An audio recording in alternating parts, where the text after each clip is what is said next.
আর কবর খুব একাকিত্বের জীবন। আসলে মৌতের যে যন্ত্রণার কথা আমরা বলি না, এটা সবচেয়ে বড় বিষয়টা কি জানেন? এই শারীরিক কষ্ট তো আছেই, এই যে দুনিয়ার সবার থেকে বিচ্ছেদ, এটাই হচ্ছে যন্ত্রণা। সবার থেকে বিচ্ছেদ না, সবার থেকে বিচ্ছেদ হয়ে চলে যেতে হয়, এটাই সবচেয়ে বড় যন্ত্রণা। মানুষ একা থাকতে চায় না। জেলখানায় যে মানুষকে বন্দি করে রাখে না, এই একাকিত্বের কষ্টে মানুষ ভোগে। একা একা, আমি একা, কেউ নেই আমার সাথে, এটাই।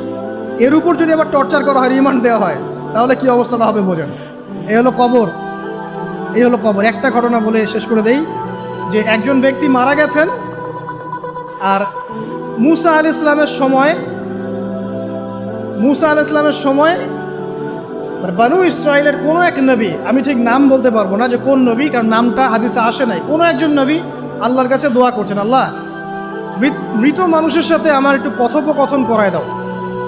আমি জাস্ট একটু কথাবার্তা বলতে চাই যে মৃত মানুষটা কেমন আছে বা তাদের অবস্থাটা কি, আমি জানতে চাই। তো আল্লাহ পাক সেই ব্যবস্থা করে দিলেন। তিনি একটা কবরের কাছে গিয়ে দাঁড়ালেন, একজন মৃত মানুষ উঠে আসলো।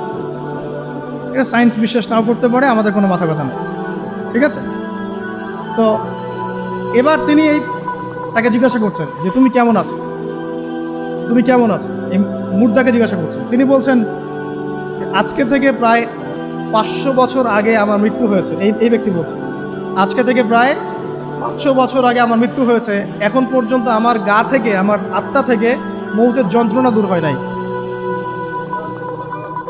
লা ইলাহা ইল্লাল্লাহ। তো এই হচ্ছে অবস্থা। আমরা ব্যক্তিগত চিন্তাটা আগে করি, নিজের ফিকির, নিজের কবরের ফিকির, নিজের এলেম, নিজের আমল, নিজের পরিবার, নিজের রিজিক।